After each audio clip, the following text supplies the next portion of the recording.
Good evening and welcome to the Capitol Report on NTD Television. I'm Steve Lance, and coming up, President Trump sending over 1,000 active troops to the southern border, what the troops will be doing there, and how this builds on Trump's latest executive orders. The president ending DEI policies within the federal government, calling them discriminatory, what that means in action in reaction from lawmakers.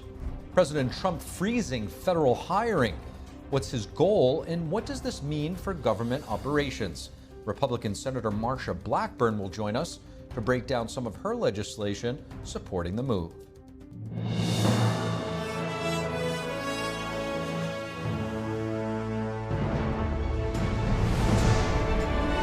This is Capitol Report, live from our global headquarters in our nation's capital. Here's Steve Lance.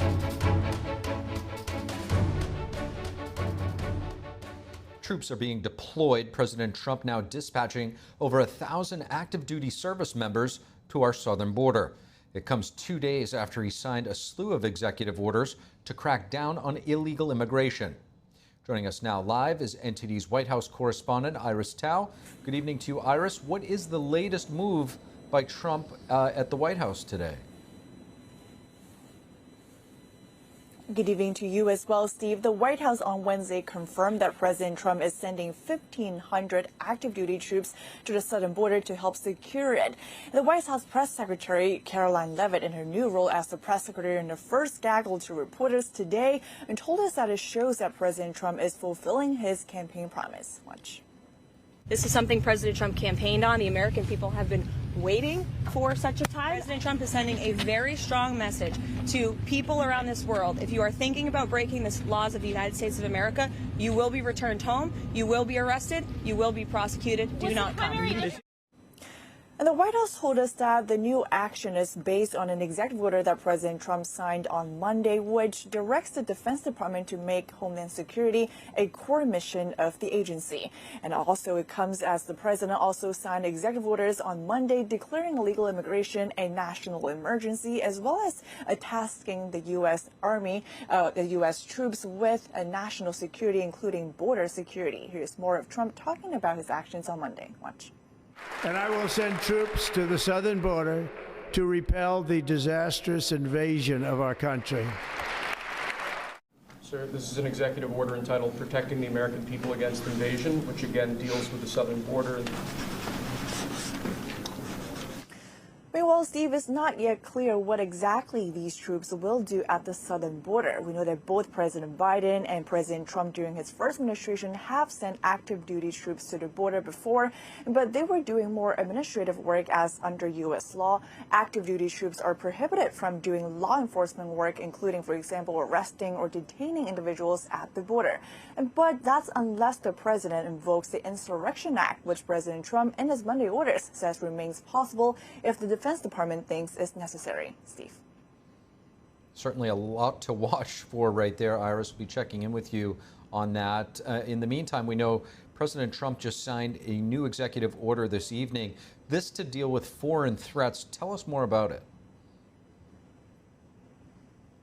Sure. So President Trump on Wednesday night signed a new executive order, and that's to redesignate the Iranian-backed Houthis group in Yemen as foreign terrorist group. And Trump, citing the group's attacks on U.S. Navy ships as well as commercial vessels in the Middle East, says that the group threatens the security of both Americans and America's allies in the region. And that comes after the last administration at one point actually took Houthis off from the terrorist list, citing concerns that blacklisting the group could prevent aid from getting into Yemen. Steve. NTD's Iris Tao live from the White House. Thank you, Iris. The House of Representatives earlier giving final approval to the Laken Riley Act, the bipartisan bill now heading to President Trump's desk for signature. The final vote was 263 to 156. Dozens of Democrats joining Republicans to approve the amended version of the bill, which they received from the Senate. The act requires the detainment of illegal immigrants accused of burglary, larceny, theft, shoplifting, and other violent crimes. It also allows states to sue the federal government over immigration policy. This marks the first piece of legislation that Trump can sign as president. President Trump also busy with culture war issues. from ending federal DEI practices to promoting classical architecture. NTD correspondent Jason Blair has more. President Donald Trump ends, quote, illegal discrimination in the federal government and is restoring, quote, merit-based opportunity. All federal DEI employees have been put on paid leave, and all related websites and social media accounts are to close down by 5 p.m. on Wednesday. An executive order from the White House says hardworking Americans who deserve a shot at the American dream should not be stigmatized, demeaned, or shut out of opportunities because of their race or sex. Senators Tim Kaine and John Kennedy commented on Trump's move. And I think this DEI leave is just another example of kind of cruelty and pettiness. I think the American people have spoken very clearly that the best way to stop discriminating against people on the basis of race or gender is to stop discriminating against people on the basis of race and gender. The White House says that these DEI policies also diminish the importance of individual merit and aptitude when selecting people for jobs, which the administration says can threaten people's safety, especially in sectors like medical, aviation, and law enforcement. The president also ordered all agencies to enforce our longstanding civil rights laws and to combat illegal private sector DEI preferences, mandates, policies, programs, and activities. Many private companies have already announced ending or overhauling their DEI policies, such as Meta, Amazon, and Ford. The Trump administration says it wants to restore, quote, the values of individual dignity, hard work, and excellence. President Trump also issued an executive order to return to more traditional design styles for federal buildings. The order is titled Promoting Beautiful Federal Civic Architecture. The order seeks to, quote, beautify public spaces and ennoble the United States. The memorandum declares that federal buildings should, quote, respect regional, traditional, and classical architectural heritage.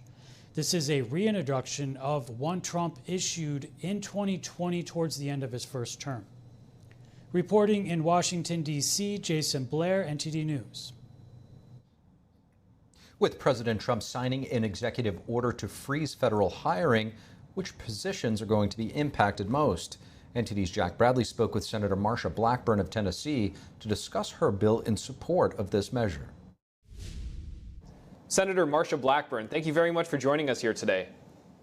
Happy to join you as always. Thank you. Now, President Trump has just signed an executive order to freeze federal hiring. Now, tell us about this parallel legislation you have that you're working on and how it could impact the nation. Yes, indeed. And we are so pleased that President Trump has been able to execute so many executive orders so quickly. And one of the things we know that needs to be done in order to get DOGE going and to reshape the federal government is to freeze federal hiring. And I have legislation that would freeze hiring and freeze salaries. And I was so pleased to see President Trump do an executive order that actually freezes the hiring. See, we don't need to be adding more federal employees right now. What we need to do is cap it and then begin to eliminate positions that are not being filled, or positions where someone is working remotely and has not been to the office in years. What sort of positions are we talking about here? Who's going to be affected by this? You're going to see across the federal government positions maybe that have outlived their usefulness. Maybe it's a position that was relevant 30, 35 years ago, but technology now has replaced the need for that particular classification of jobs. Or maybe it's with agencies. Take, for instance, the Veterans Affairs Office. Right now, their total casework backlog, including cases that have been with them under 120 days and over 120 days, that backlog is 956,000 cases. Now, what we know is that if you work in VA benefits, out of a 10-day pay period, you are only working 2 days in the office. If you're in VA healthcare, you only have to work in the office 5 days out of 10. We need those employees to come back full-time and do their job.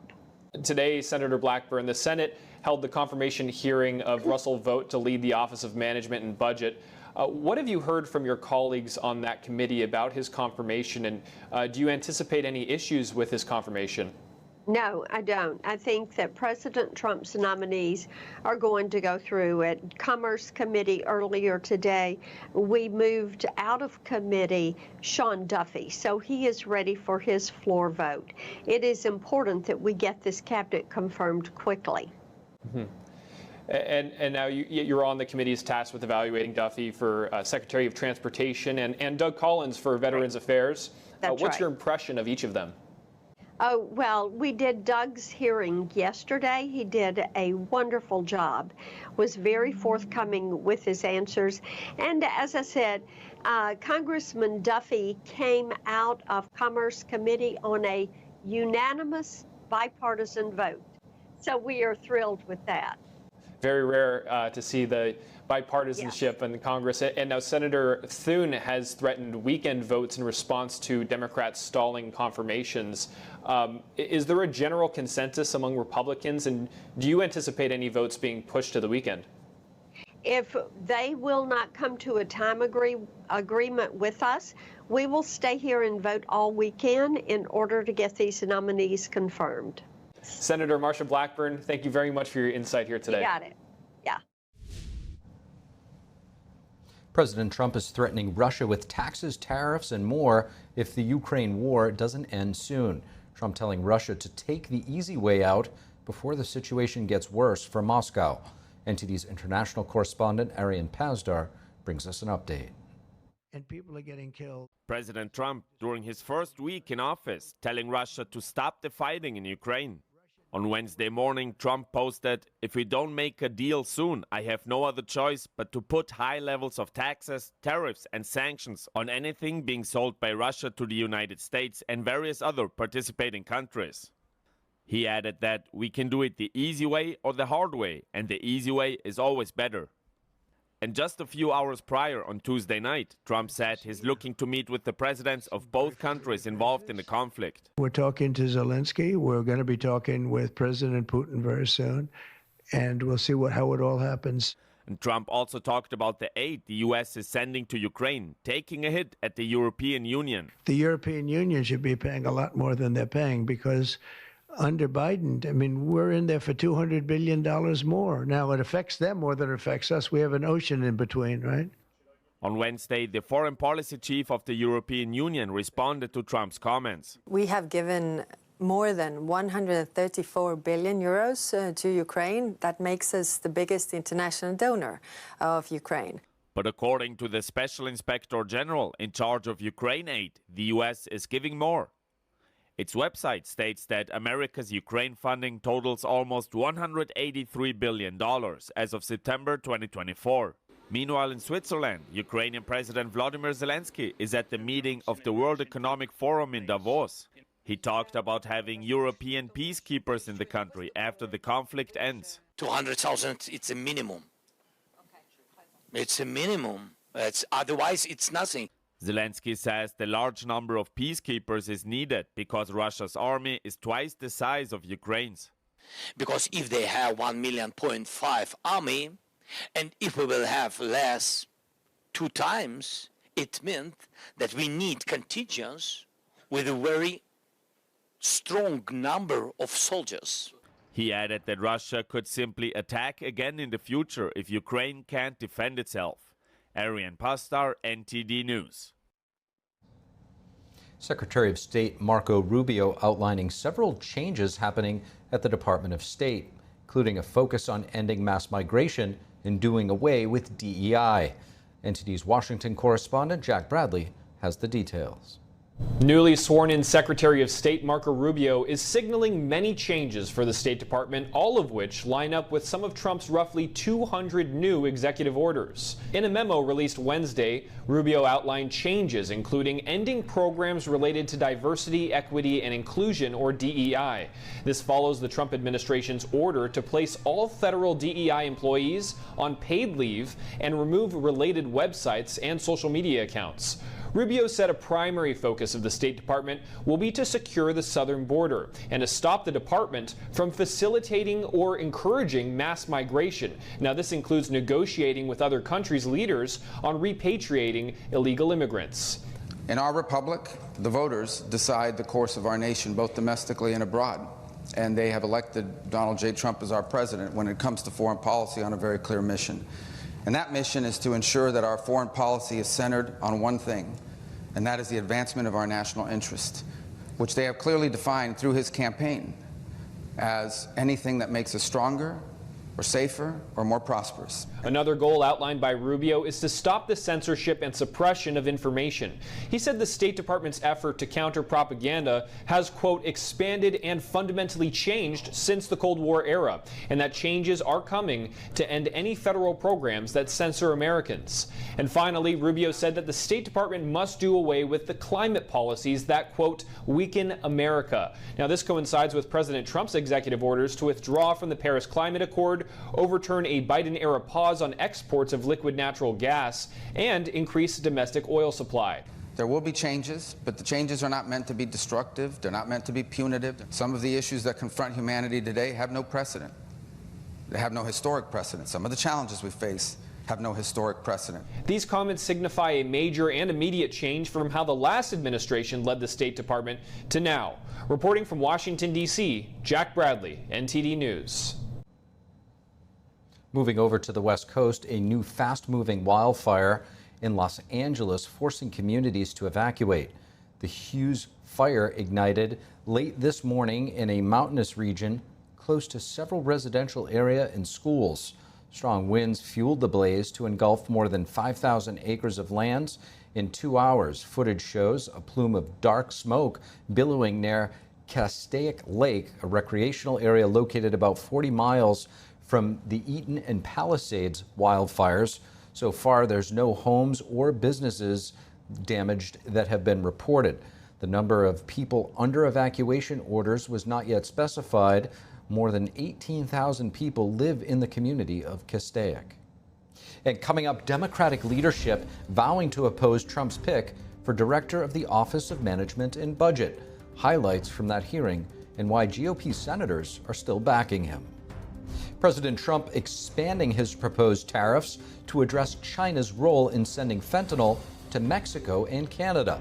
We'll speak with financial expert Doug Flynn about the effects of tariffs as a negotiating tool when we return.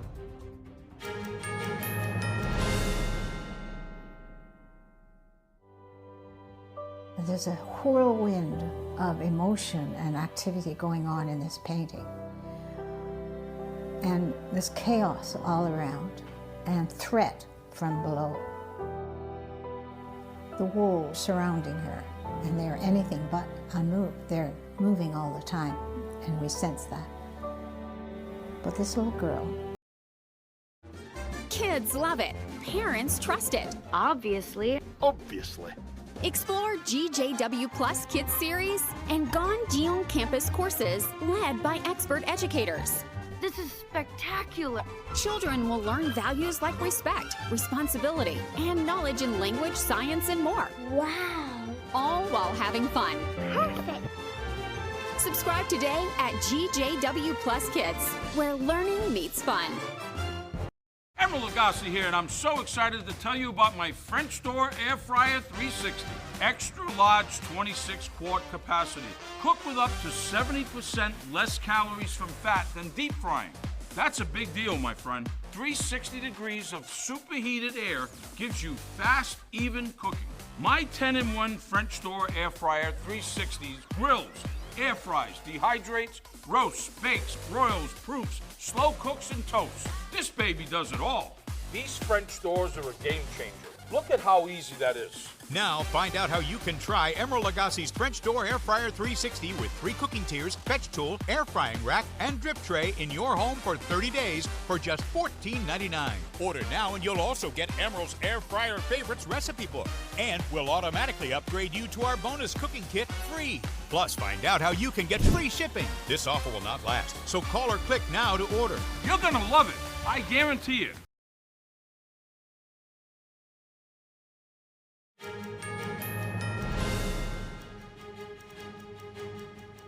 And welcome back to the Capitol Report. I'm Steve Lance. President Trump's pick for the Office of Budget and Management today before the Senate as part of his confirmation process. Our Washington correspondent, Luis Martinez, has the details. While Office of Management and Budget may not be a household term, the agency's work is profoundly one that impacts their lives. If confirmed, I will continue to serve with the best interests of at their heart to serve and strive to ensure every decision contributes to a more prosperous future for all Americans. That was Russell Vought during his opening remarks before senators at his confirmation hearing. Mr. Vought is President Trump's pick to be the next director of the Office of Management and Budget, a title he previously held during Trump's first administration. We have to use taxpayer dollars wisely because inflation driven by irresponsible federal spending taxes Americans twice. The average American household has lost roughly 2,000 of purchasing powers just since January 2021. Mr. Vought has promised to follow what he calls the president's mandate to reform the federal bureaucracy and make it more cost efficient. $3 million for girl-centric climate action in Brazil. $10 billion in maintaining, leasing, and furnishing empty federal government buildings. $12 million for a pickleball complex in Las Vegas. $4.8 million for social media influencers in Ukraine. Republican senators have backed Mr. Vought, who has already been cleared by the Senate's Homeland Security Committee on a party-line vote. Democratic senators have vowed to oppose his nomination. GAO also found that under your leadership, OMB violated the law by withholding vital security assistance to Ukraine that Congress explicitly provided, putting our national security at risk. Senate Democrats grilled Mr. Vought on the president's use of the Impoundment Control Act, a law that prohibits the executive from withholding congressionally approved funds. The forgotten men and women of this country, those who work hard every day in cities and towns across this country, deserve a government that empowers them to achieve their dreams. Mr. Vought has previously served as the executive director of the Republican Study Committee and also as a policy director of the House Republican Conference, as well as serving in President Trump's first administration. Reporting from Washington, D.C., Luis Eduardo Martinez, NTD News. House Republicans today creating a new subcommittee. This aimed at investigating the events surrounding the January 6th Capitol breach. The panel falls under the jurisdiction of the House Judiciary Committee, and Georgia Congressman Barry Loudermilk will be serving as the subcommittee's chair. In a statement earlier today, Speaker Mike Johnson says the panel will work to counter narratives proposed by the now defunct January 6th Select Committee, which was led by former Representative Liz Cheney. President Trump held back from immediate imposing new tariffs on Canada and Mexico in his first day in office, but the president said he would add an additional 10% tariff on Chinese products. Now, have the stock market and businesses responded? And what are the costs and benefits of taxes versus tariffs? Joining me now to assess these developments is Doug Flynn, partner and co-founder of Flynn Zito Capital Management. President Trump holding back from immediately opposing those new tariffs on his first day in office, but just last night the president says he would add an additional 10% tariff onto Chinese products. This because China is sending fentanyl into Mexico and Canada, which eventually makes its way into the United States. How are businesses and investors responding to this? Well, initially they responded pretty well from the standpoint of everyone seemed to think that the tariffs were going to go in on day one. And so there was a little bit of a relief rally yesterday and into today about the fact that maybe that's going to get pushed off a little bit. So maybe it's not going to be quite as harsh as they all thought it was going to be. But the fact of the matter remains that it's just being pushed out a little bit to February. So it still might have the same impact longer term, but it's just maybe not as harsh in the near term right now. It's a big push to try to keep both the migrants as well as the drugs out. And so putting these in as a negotiating tactic to try to get a better deal for the U.S., I think, is where this is going. There's also talk about tariffs on Mexico and Canada as well. If you could, talk to us about some examples of how the American supply chain is tied in and integrated with Mexico and Canada, and how could tariffs impact this relationship? Yeah, it's really interesting. On both fronts, Canada has about 77% of its exports to the U.S., and Mexico has 80% of its exports to the U.S. So we're their biggest trading partner, and vice versa, they're ours.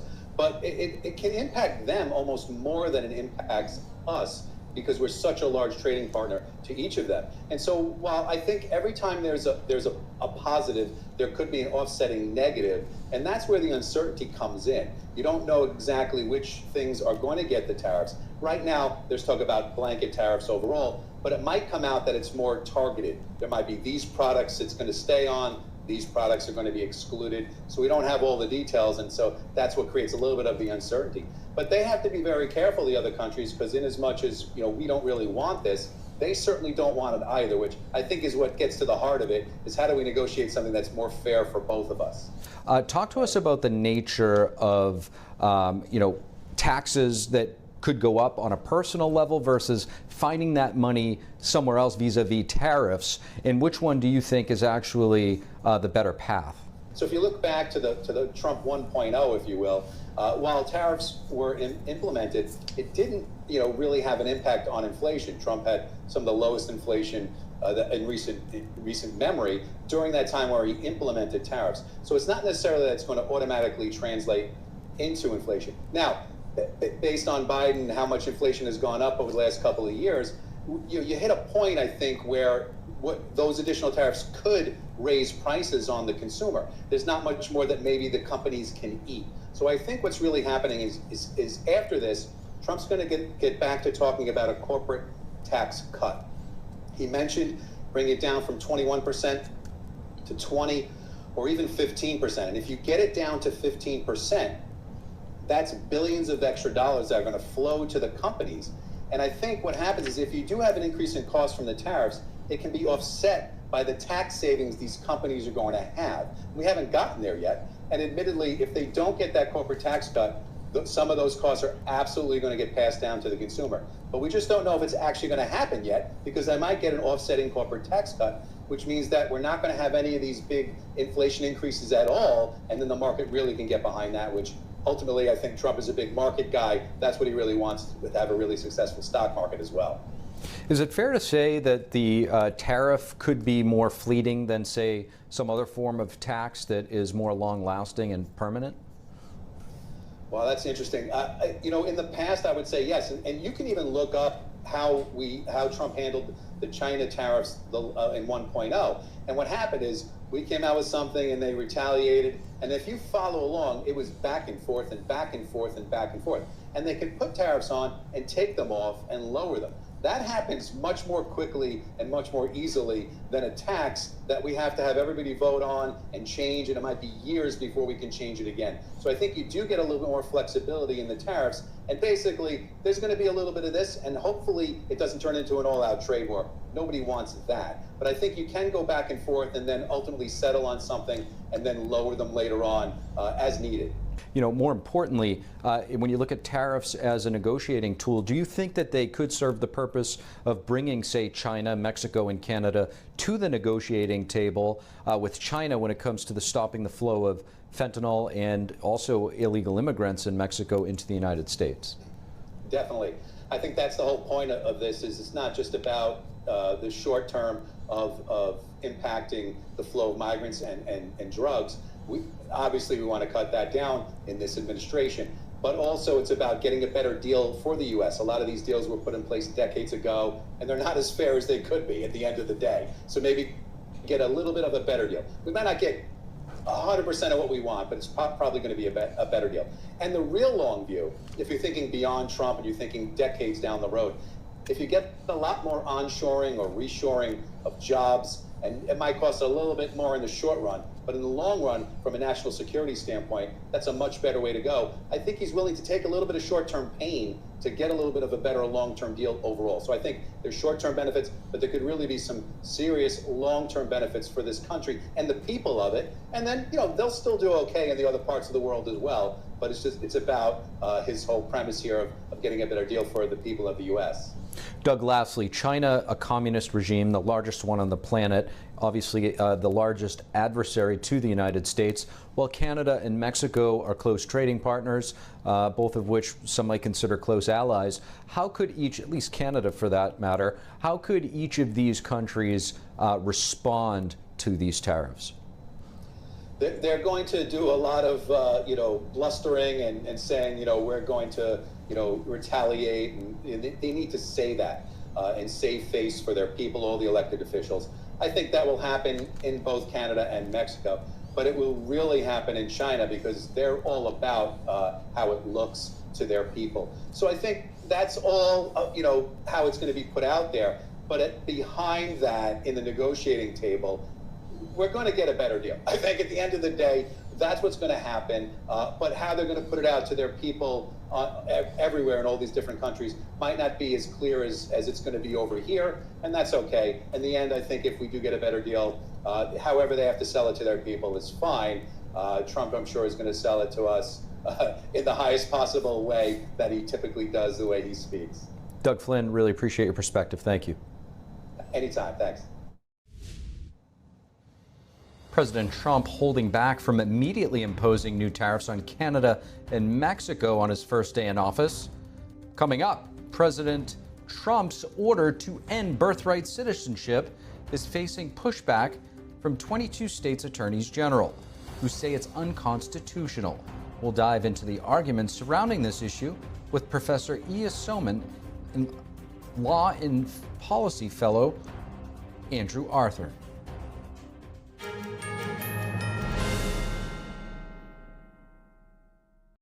Is deep-sea fish oil really healthy?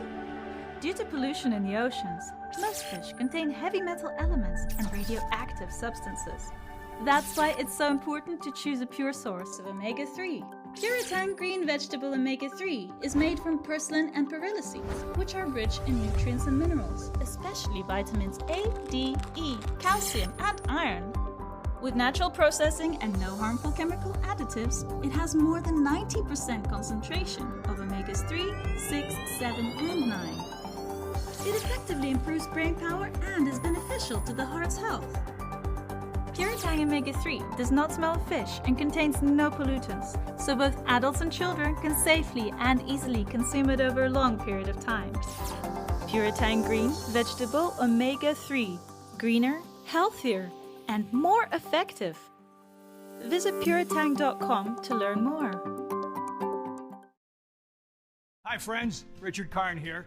Now I'm known as the guy who can fix just about anything, but the technology in most appliances requires very special training to fix. My point is, even I know when I've met my match, and that's why my family has Choice Home Warranty.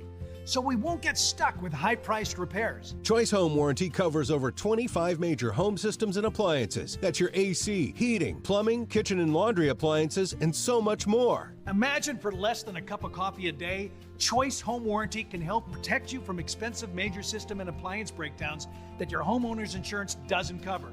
But you have to call now before it's too late. Every homeowner should have Choice Home Warranty. Your homeowner's insurance is not going to cover your appliances. Washing machine, dryer, refrigerator, air condition. If I had any issues arise, they were able to take care of it immediately. Now, homeowner's insurance won't protect you when your home's major systems and appliances break down due to normal wear and tear. But Choice Home Warranty will. They can help cover repairs and replacements. Choice Home Warranty is the best warranty we've ever used. It would save you so much money in the long run. Hey, I'm not the only one raving about Choice Home Warranty. They were named a Best Home Warranty Company and Best Claim Service by U.S. News 360 Reviews. Call Choice Home Warranty now and get access to a nationwide network of over 15,000 technicians and the latest appointment setting technology so you'll know when they're on their way. If I have an issue with an appliance or something around the house, I just call up Choice Home Warranty and I don't have to worry about that. So, do what this old DIYer did and call Choice Home Warranty now before something breaks down. Tell them I sent you and get your first month free. Call Choice Home Warranty before it's too late and get protection for your heating, AC, plumbing, kitchen, and laundry appliances, and more. Call for your free quote today. Call in the next 5 minutes and get your first month free. 800-360-6782. 800-360-6782.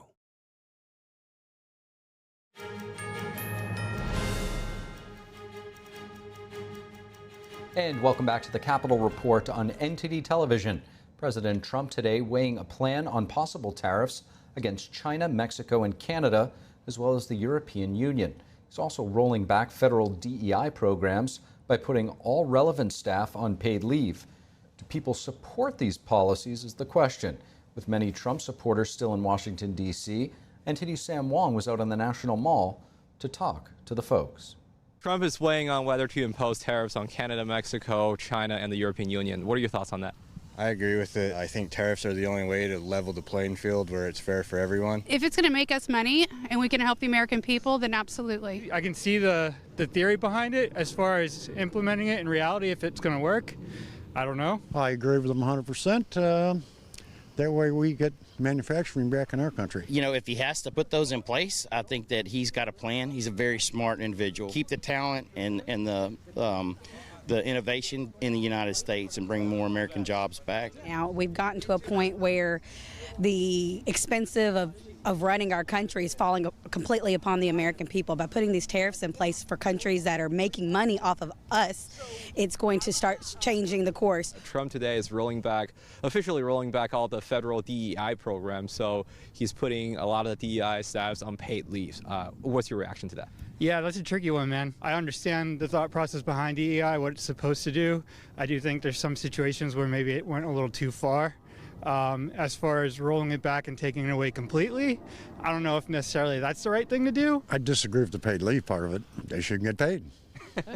Simple as that. For a fair playing field, I think that everybody should be hired on merit, that they're qualified, not because of the color of their skin, their race, their gender, whatever. I understand where the DEI is coming from, but it's kind of taken a snowball and it's just gotten kind of out of hand. I believe that the DEI programs have probably caused more division as a whole in the country. I know that the intent might have been good, but I don't think the outcome is what they expected. You're seeing that right now in California. People were put into leadership positions and they didn't know how to lead. And people that were well qualified because they didn't fall within the restrictions that were now in place did not get the job. And the community, the taxpayers, they're suffering for it. And that needed to end. And I'm so glad that's one of the first initiatives he signed. President Trump today unveiling a letter left in the White House by his predecessor, former President Joe Biden. Trump said he appreciated the note and described it as inspirational. The letter reads, quote, "As I take leave of this sacred office, I wish you and your family all the best in the next 4 years. The American people and people around the world look to this House for steadiness in the inevitable storms of history. And my prayer is that in the coming years will be a time of prosperity, peace, and grace for our nation." Closing with a prayer, Biden says, quote, "May God bless you and guide you as he has blessed and guided our beloved country since our founding." Leaving a letter to the next incoming president has been a White House tradition since 1989. Biden has not shared the letter Trump left him in 2021, but called it very generous. A testimony to the true nature of what China could be. That's what former National Security Advisor General Michael Flynn said after watching Shen in Florida. NTD is a proud media sponsor of Shen and was in St. Petersburg. Let's take a look. This is my first time seeing it, and I was absolutely inspired. I think it's a miracle, actually. It's a very brilliant way to show the true culture of China. What I found was Shenyun was really a testimony to the true nature of what China could be if they were given an opportunity to be free, an opportunity to have a true culture, a true Chinese culture that goes back thousands and thousands of years and could be an inspiration to many other parts of our world. Shen Performing Arts brought 5,000 years of China's divinely inspired culture to life in St. Petersburg, Florida. Its mission to revive 5,000 years of traditional Chinese beauty, majesty, and culture through classical dance in a live orchestra combining Chinese and Western musical instruments. And I think what Shen Yun does is it takes, in a couple of hours, it takes 5,000 years and brings it to life. There was 10 or 12 different stories that were told there. Each one of them was totally different, but they all blended together in this beautiful culture that I think that the American people need to see more of. Certainly America, and I think the rest of the world. China was once known as the land of the divine. Each Shen production carries a message of heaven, harmony, and spirituality, values deeply rooted in traditional Chinese culture. As a result, Shen is unable to perform in China as the communist regime seeks to destroy these traditions. I think it's terrible. I think it's disgraceful. They should embrace Chinese culture, but the Chinese Communist Party does not. They want to try to have it viewed from one very narrow lens, through one very narrow lens, and it's the lens of this faithless society. And one of the things that comes out of Shen Yun is a very strong, it's a powerful, powerful sentiment of faith, and I think that's something. And in fact, not I think I know that the Chinese Communist Party wants nothing to do with faith. Along with stories from the past, the company also highlights human rights abuses happening under the Chinese Communist Party's rule in modern day, including forced organ harvesting on members of faith groups. It was a really exceptional way that they brought out this persecution, and how, people who are just trying to live their daily lives are being persecuted for no reason, really. The Shen Yun did an amazing job of highlighting that, and I was, I enjoyed those parts because it brought to me, kind of brought it home to me that what Shen Yun is doing for not just the American people, but doing for the world. Since its inception in 2006, Shen has expanded from 1 to 8 companies, which tour the globe simultaneously, showcasing traditional Chinese culture from before communism. Recently, the New York Times has released reports that attempt to paint the dance company in a negative light. Flynn expressed his concern. Why? You have to ask why. Why is a major United States newspaper working with the Chinese Communist Party to attack this beautiful piece of art, this art form of culture of what China could be? I believe that in the next few years here, I think we're going to see another shift in our country embracing the true Chinese culture. And I think that the people that want to see change in China and change of the Chinese Communist Party, I admire what Shen Yun is doing for the world to show the world what a true China can be. And I think that's remarkable. NTD News, St. Petersburg, Florida. Coming up, President Trump's order to end birthright citizenship, facing pushback from 22 states' attorneys general, who say it's unconstitutional. We'll dive into those arguments surrounding this issue when we come back.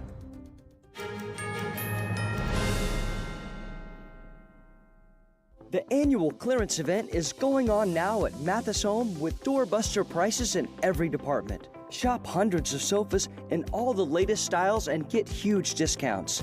Get closeout prices on bedroom and dining furniture, or choose from a huge assortment of recliners from all the top brands. Plus, they're all in stock, so you can take it home today with our fast and easy financing. Come save at the annual clearance event at your furniture superstore, Mathis Home.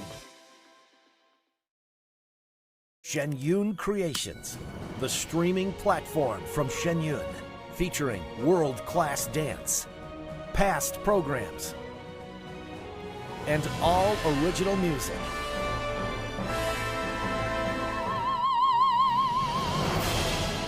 masterclasses, behind the scenes, comedy, and more. Explore shenyuncreations.com.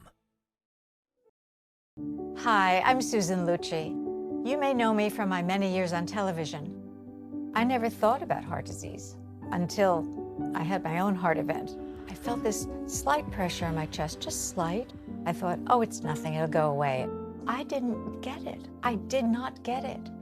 A few days later, while shopping at a boutique, that pressure returned, much stronger. It felt like an elephant pressing on my chest. I had a 90% blockage in my main artery and a 75% blockage in the adjacent artery. I was rushed into surgery where I received 2 stents in my arteries. Stents developed through research funded by the American Heart Association. Those stents saved my life. That's why I'm in front of you today, asking you to join me in supporting the American Heart Association by becoming a monthly donor. Call now or go to helpheart.org. For only $19 a month, just 63 cents a day, you can help fund the next medical breakthrough. Get the next person trained in CPR, the next hospital certified in high-quality cardiovascular care. I'm so grateful to the American Heart Association. Their research helped save my life. I can enjoy life with my children, my grandchildren, and my friends. Heart disease is America's #1 killer, and your support now can help save your life or the life of someone you love. Give $19 a month with your credit card, and we'll send you this special t-shirt that you can wear to show that you are helping save lives. Please, listen to your heart. The only reason I'm here today is because I did. So please call the number on your screen or go to helpheart.org now. Join me as a monthly donor today and help save even more lives. Thank you.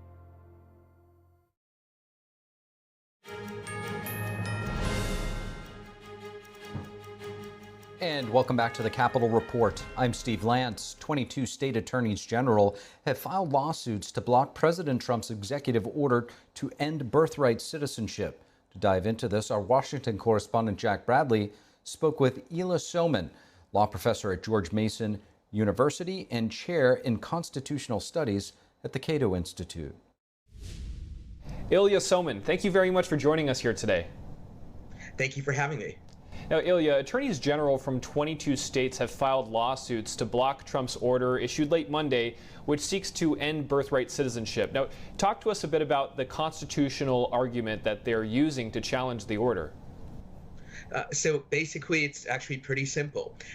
The Section 1 of the 14th Amendment says that anybody born in the United States is entitled to citizenship based on birth, so-called birthright citizenship, unless they're not under the jurisdiction of the United States. That is, they're not required to obey U.S. law and are not subject to it. The Trump administration is trying to pull birthright citizenship from children of undocumented immigrants and even from children of many immigrants who are here on perfectly legal visas but don't have permanent residency status. It's very obvious that all of those people and their children are in fact subject to U.S. laws. That's why if any of those categories of immigrants, for example, commit a crime, they can be prosecuted in U.S. courts, and therefore they're under the jurisdiction of the U.S., and their children born in the United States are entitled to birthright citizenship. And for that reason, the order that President Trump issued is unconstitutional.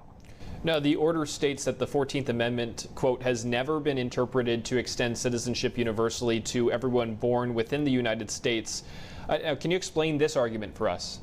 Where they're coming from? So that's technically true only with respect to a narrow category of people who are in fact not under the jurisdiction of the U.S., who are exempt from U.S. law, like diplomats, foreign diplomats stationed in the U.S. On the other hand, for over a century, we have in fact given birthright citizenship to children of undocumented immigrants and other immigrants to the United States, perhaps only temporarily, but nonetheless their children are born on U.S. soil.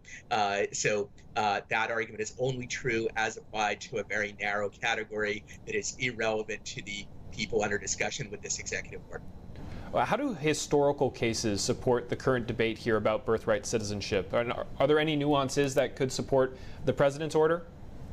Probably not. The 1898 Won Kim Art case specifically held that birthright citizenship applies to all those born in the United States, with the exception of three narrow categories: foreign diplomats and their children, members of invading armies that are occupying the U.S., and also members of certain Indian tribes living on reservations, where at that time those people living on reservation were exempt from a variety of U.S. laws. That exception no longer applies because Congress in 1924 granted automatic citizenship to Native Americans born on reservations. In any event, none of those exemptions cover what Trump is trying to do. Could Trump's order go into effect before the legal cases are settled? That depends on what judges decide. Judges might issue a preliminary injunction preventing it from going ahead as litigation continues, but they also could choose not to. Now, I also want to get your analysis on this one last thing. President Trump also just rescinded 78 executive actions signed by former President Biden. How much discretion do presidents have to rescind previous presidents' orders? I think they often have a lot of discretion, but whether their new orders are legal or not depends a lot on the substance of the order, whether it violates any federal statutes or the Constitution, and sometimes other considerations as well. Ilya Soman, I want to thank you very much for your insight here today. Thank you.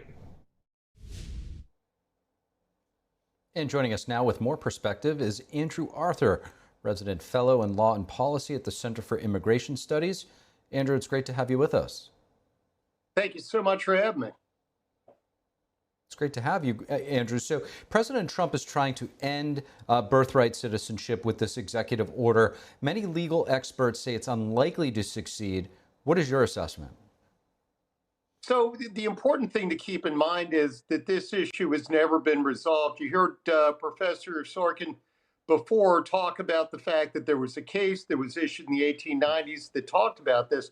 But that case only involved a national of China, both of whose parents were the 19th century version of green card holders. They were permanent residents of the United States. Supreme Court has never resolved the issue about the right to citizenship for a person born here of a parent who is here unlawfully, or a person who has a more tangential relationship to the United States. I'll note that the professor cited the 14th Amendment. What it actually states is all persons born or naturalized in the United States and subject to the jurisdiction thereto. So the point that the Trump administration is making is that subject to the jurisdiction thereof has never been interpreted.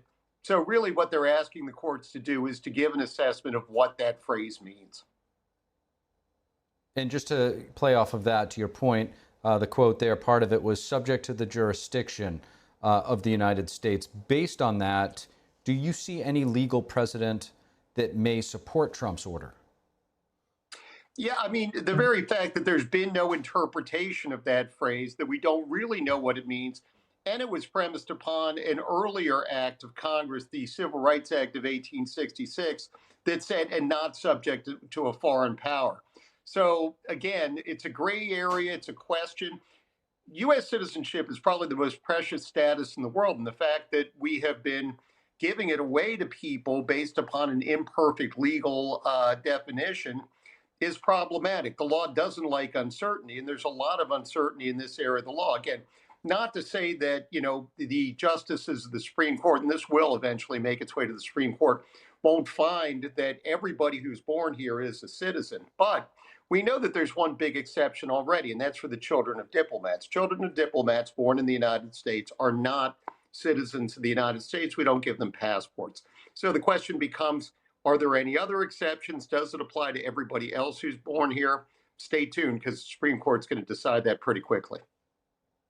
Now, what do you say to the argument to those who say that many of our ancestors that, came on boats to Ellis Island from places like Ireland and Italy and different parts of Europe had the open door, and when they arrived, they stayed, and if it wasn't for that policy, we wouldn't be here? Yeah, I mean, it's absolutely true. But the fact is that that was a period of time when the United States didn't have any immigration laws to prevent anybody from entering the country legally.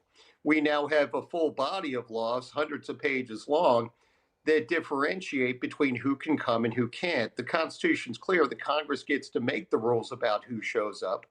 And Congress expressed that in the 14th Amendment. The only problem is 14th Amendment is written in a 19th century term, and applying it to a 21st century world is very difficult. And at the time that the 14th Amendment was ratified, the idea that people would come here illegally wasn't even an option. There were certain permanent residents of the United States thereafter, but that concept really wasn't in place at the time. So, you know, Congress isn't supposed to include clauses that aren't actually read in, that don't have real effect.